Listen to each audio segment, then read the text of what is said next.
വിശുദ്ധ മത്തായി അറിയിച്ച നമ്മുടെ കർത്താവ് യേശു മിശിഹായുടെ പരിശുദ്ധ സുവിശേഷം 4-ാം അധ്യായം 12 മുതൽ 17 വരെയുള്ള തിരുവചനങ്ങൾ. യോഹന്നാൻ ബന്ധനസ്ഥനായെന്ന് കേട്ടപ്പോൾ യേശു ഗലീലയിലേക്ക് പിൻവാങ്ങി. അവൻ നസറത്ത് വിട്ട് സെബലൂണിന്റെയും നഫ്താലിയുടെയും അതിർത്തിയിൽ സമുദ്രനിരപ്പിനടുത്തുള്ള കഫർനാമിൽ ചെന്നു പാർത്തു. ഇത് ഏശയ്യാ പ്രവാചകൻ വഴി അരുളി ചെയ്യപ്പെട്ടത് നിർവൃത്തിയാവാൻ വേണ്ടിയാണ്.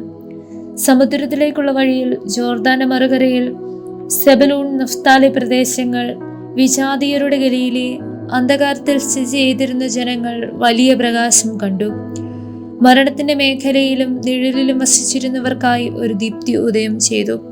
അപ്പോൾ മുതൽ യേശു പ്രസംഗിക്കാൻ തുടങ്ങി, മാനസാന്തരപ്പെടുവിൻ, സ്വർഗരാജ്യം സമീപിച്ചിരിക്കുന്നു.